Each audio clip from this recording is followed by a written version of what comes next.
क्या आप भी सोच रहे हैं कि जामिया मिलिया इस्लामिया यूनिवर्सिटी में एडमिशन मिल जाए एमए साइकोलॉजी में? तो लाइफ सेट है, क्योंकि ब्रांड वैल्यू भी है, साथ ही साथ आपको बेस्ट फैकल्टी एक्सपोजर मिलेगा, best curriculum, best structure course programme आपको मिलेगा। तो आप बिल्कुल सही वीडियो पे आए हैं, जहां मैं आपको जामिया मिलिया इस्लामिया यूनिवर्सिटी के एमए साइकोलॉजी से रिलेटेड सारी इन्फॉर्मेशन देने वाली हूँ।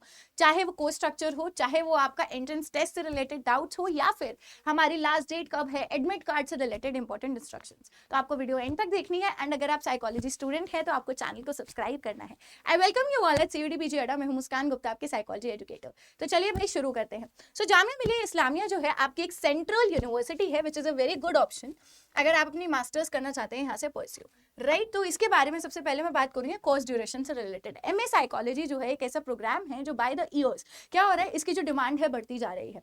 तो लेकिन इन्होंने जो अभी हमें के जो नंबर ऑफ सीट्स प्रोवाइड करी हैं वो अभी लिमिटेड है, बट 42 सीट्स यहाँ पे हमें मिलेंगी जो आपकी डिवाइडेड है अक्रॉस कोटास। उसके साथ साथ यहाँ पे क्या है, कोर्स का ड्यूरेशन अभी के लिए मास्टर्स का 2 साल का आपको देखने को मिलेगा। साथ ही साथ अगर मैं इसकी एलिजिबिलिटी की बात करती हूँ तो चाहे आप एक नॉन साइकोलॉजी बैकग्राउंड है, चाहे आप एक साइकोलॉजी बैकग्राउंड है, दोनों ही लोग यहाँ पे एलिजिबल हैं। अगर मैं डिग्रीज की बात करूँ तो बीए, बीएससी, बीकॉम, बीबीए ये भी एलिजिबल हैं। साथ ही साथ अगर आप साइंस फील्ड से हैं, BA honours, BSc honours, BCom honours, BSc home science, आप सब लोग जो है एलिजिबल हैं। आपको क्या करना है, आपको एक कट ऑफ से ऊपर मार्क्स लाने हैं। मैं आपको कट ऑफ भी बताऊंगी कि कितनी पिछले साल की आई है एंड इस बार कितनी हो सकती है, कि आपको इतना तो स्कोर करना ही करना है। अगर आपने सीयूडी पीजी एग्जाम दिया था एंड आपको ऐसा लगता है कि बहुत ज्यादा डिफिकल्ट एग्जाम आया था, आपके पास अभी भी उम्मीद है, आपको खोनी नहीं है। आपको बस एंट्रेंस के लिए प्रिपेयर करते जाना है, ठीक है, कर्म करते जाना है। फल की अभी चिंता करने की बिल्कुल भी जरूरत नहीं है। कुछ तो अच्छा होगा जब आपने इतनी मेहनत करी, अपनी मेहनत पे थोड़ा विश्वास आपको रखना है, राइट। जब हम आगे जाएंगे तो ये तो हो गया कोर्स के रिलेटेड डिटेल्स। अब उसके बाद जो है यहाँ पे आपका एमए साइकोलॉजी का एग्जाम जो है आपको किस तरीके से होगा, मतलब आपको इंटरव्यू होगा या फिर सिर्फ एंट्रेंस टेस्ट है। तो मैं आपको बता दूं, यहाँ पे सिर्फ और सिर्फ एंट्रेंस टेस्ट आपको देखने को मिलेगा, जिसके अंदर आपके पास 100 क्वेश्चंस होंगे। उसके बारे में अभी हम बात करेंगे। यहाँ पे जो ये एंट्रेंस टेस्ट है, इसके अंदर आपको क्वालिफाइंग मार्क्स लेके आने होते हैं एंड यहाँ पे एमसीक्यूज आपसे पूछे जाएंगे एंड नेगेटिव मार्किंग यहाँ पे आपकी 0.25 है। अगर आप गलत करके आते हैं तो 0.25 है, लेकिन अगर आप सही करके आते हैं तो आपको 1 मार्क्स यहाँ पे मिल जाएगा। साथ ही साथ एडमिशन जो है स्ट्रिक्टली यहाँ पे मेरिट बेस्ड रहने वाला है, ठीक है। अगर आप एग्जाम में अपीयर नहीं करते हो तो ये मत सोचिएगा कि जामिया आपको एडमिशन दे देगा, क्योंकि बहुत सारे स्टूडेंट्स ऐसा सोचते भी हैं, ठीक है। जब हम आगे जाएंगे तो आपके फॉर्म्स जो हैं 20 फरवरी से ओपन हो चुके हैं। साथ ही साथ लास्ट डेट जो है 25 मार्च है। तो अगर आपने अभी भी अप्लाई नहीं किया है तो प्लीज जल्दी से जाके अप्लाई कर दीजिए। एप्लीकेशन फॉर्म की जो करेक्शन विंडो है आपकी कहीं ना कहीं 1 अप्रैल से लेकर 6 अप्रैल तक खुली हुई है, लेकिन प्लीज ये बात जरूर याद रखिएगा कि आपने जो अपनी कैटेगरी चूज करी है और जो आपने प्रोग्राम चूज किया है करेक्शन विंडो में, वो भी आपको चेंज नहीं करने दिया जाएगा। अगर आपके पास कोई कोटा है तो प्लीज मेक श्योर आप अपनी कैटेगरीज को, चाहे वो general, EWS, OBC, SC, ST, कोई भी तरीके की कैटेगरी है, आप उसे बिल्कुल सोच समझ के फिलअप करें, क्योंकि करेक्शन विंडो में भी वो नहीं आपको चेंज करने दिया जाएगा, ठीक है। फिर इसके बाद एडमिट कार्ड जो है आपके 17 अप्रैल से जो है आउट हो जाएंगे एंड एग्जाम की डेट भी हमें पता चल चुकी है 3 जून। तो आज से आप अपने दिन गिनने शुरू कर दीजिए एंड प्रिपरेशन में लग जाइए, ठीक है, क्योंकि कंपटीशन बढ़ता जा रहा है, सीट्स बहुत कम है एंड रिजल्ट जो है 20 से 25 दिन के अंदर आ जाएगा। उसके बाद अगर आप क्वालिफाई करते हैं तो आप यहाँ पे एडमिशन ले सकते हैं और अपनी मास्टर्स को शुरू जो है कर सकते हैं। अब उसके बाद कुछ ऐसे इंपॉर्टेंट इंस्ट्रक्शंस मैं आपको बताना चाहूंगी, क्योंकि ऐसा है कि कई बार जब आप एक यूनिवर्सिटी स्पेसिफिक एंट्रेंस टेस्ट में अपीयर करते हैं तो या तो आपको उनकी सिटी में ही जाना पड़ता है, बट यहाँ पे जो जामिया है उन्होंने हमें ऑप्शंस दिए हैं कि आपके जो सेंटर्स हैं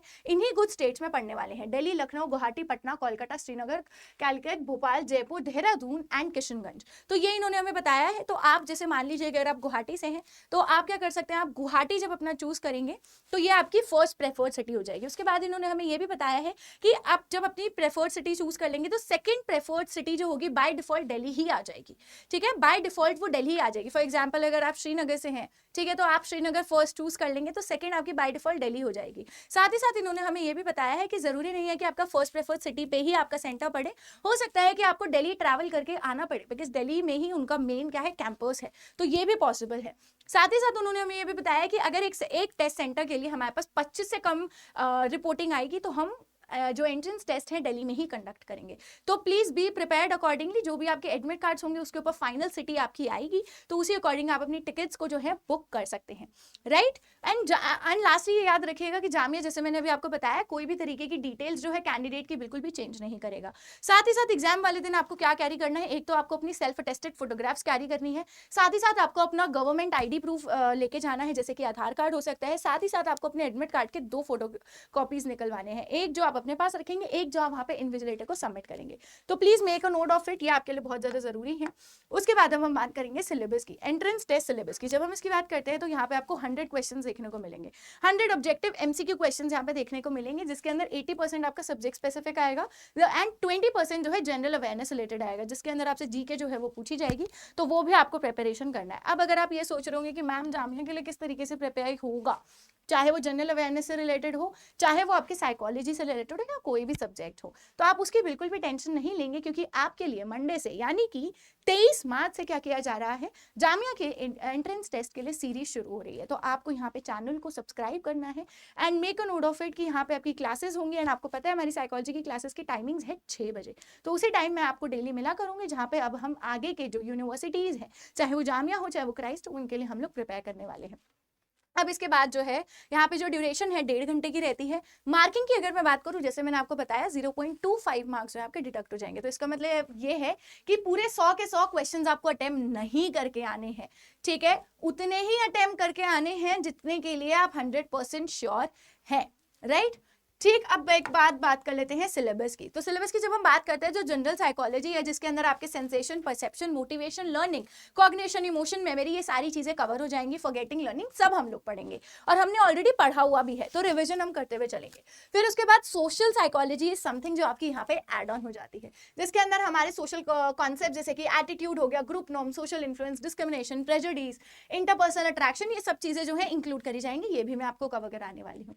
हेल्थ साइकोलॉजी एक और नया जो हमें यहाँ देखने को मिल रहा है, जिसके अंदर stress, health model, pain management हमें करना है। फिर उसके बाद फिजियोलॉजिकल साइकोलॉजी, जहाँ पे हमारा nervous system, visual system, hearing, somatosensis, sleep disorders, देखा जाए तो कहीं ना कहीं सेंसेशन और ये थोड़ा सा रिलेट करके चल रहा है, बट क्योंकि बायोसाइकोलॉजी भी हमने बहुत ज्यादा पढ़ा है, तो हम लोगों को इसमें भी दिक्कत नहीं आएगी। बस अपनी प्रेपरेशन को जो है करते जाना है। सीयूटी पीजी के बाद आपने जो भी ब्रेक लिया था, now the time has gone, अब आपका ब्रेक जो था वो ओवर हो चुका है। मंडे से यानी कि 23 मार्च से अब हम लोग अपने आगे के एंट्रेंस एग्जाम्स की प्रेपरेशन में बिल्कुल जो है लग जाएंगे। फिर इसके बाद ऑर्गेनाइजेशनल बिहेवियर भी आपको यहाँ पे देखने को मिलेगा, जिसके अंदर motivation, job satisfaction, stress, leadership, organisational structure, ये सब चीजें भी हम लोग कवर करेंगे। साथ ही साथ आपके पैराडाइम्स हो गए, एबनॉर्मल बिहेवियर, साइकोलॉजिकल डिसऑर्डर्स, जो भी आपके DSM 5TR, ये हमें याद रखना है कि अब हम लोग 5 को नहीं 5TR को फॉलो करने वाले हैं, जो आपका एक रिवाइज्ड वर्जन आया था, राइट। फिर उसके बाद हमारी रिसर्च मेथोडोलॉजी एंड स्टैटिस्टिक्स, जिसके अंदर रिसर्च के design, sampling procedures, measurement, testing, descriptive, inferential, hypothesis testing, parametric, non parametric, हर एक चीज कवर करेंगे।